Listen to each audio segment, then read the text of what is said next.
그럼 왜 시장 금리가 내려가고 있는데 내가 이용하는 대출 이자율에는 큰 변화가 없는 걸까요? 저는 크게 세 가지 이유가 있다고 보는데요.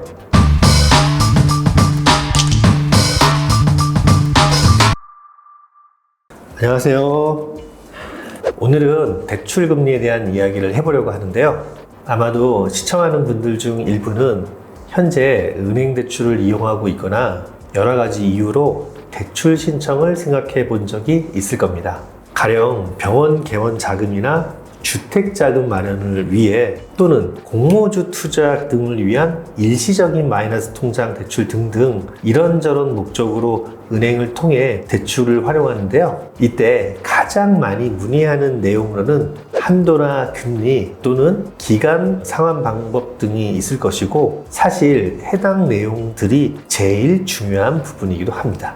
여기에 중도 상환 수수료나 인지세 등의 비용이나 심사 관련 준비 서류 등에는 어떤 것이 있는지도 문의하시곤 하는데요. 우선 오늘은 대출 금리에 대해 다뤄보도록 하겠습니다. 자, 다음의 그림을 통해 최근 국내 시장 금리를 살펴보면 확실히 작년 11월 말 금통위 기준금리 인하 등의 이유로 하향 안정되고 있음을 볼 수 있습니다. 그런데 막상 내 대출 금리는 큰 변동이 없거나 찔끔 내렸을 수도 있을 겁니다. 이와 관련 최근 뉴스를 봐도 꽤나 부정적인 내용이 제법 많음을 쉽게 조회하실 수 있을 거예요. 그럼 왜 시장 금리가 내려가고 있는데 내가 이용하는 대출 이자율에는 큰 변화가 없는 걸까요? 저는 크게 세 가지 이유가 있다고 보는데요.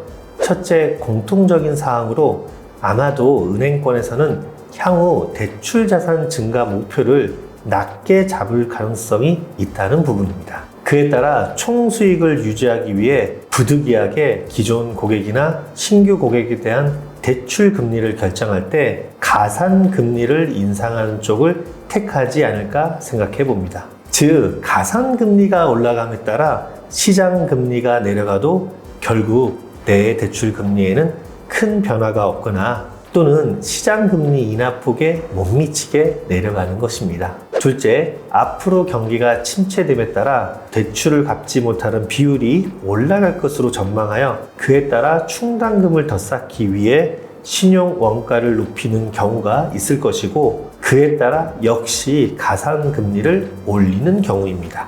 끝으로 변동 주기에 따른 시차가 존재함으로써 발생하는 경우인데요. 가령 변동 주기가 12개월인데 아직 그 시기가 도래하지 않음에 따라 여전히 내 대출 금리가 그대로인 경우를 들 수 있겠습니다. 자, 그러면 실제 상담 사례를 들어 좀 더 알아보겠습니다. A은행 닥터론을 이용하고 있는 수도권 소재 B의원에서는 이번 달 만기가 도래한 대출 연장을 신청하는 과정에서 A은행으로부터 다음과 같이 대출 금리가 결정되었다고 안내를 받은 상태입니다. 언뜻 보면 기존보다 0.56% 정도 금리가 내려가기 때문에 기분이 좋은 상황이지만, 해당 B의원은 12개월 변동주기 코리보를 선택했기 때문에 금리 인상 위험에 따른 부담은 없었지만, 아쉽게도 그동안 시장 금리가 인하되는 과정에서 혜택을 볼 수 없었고요. 또한 가산 금리가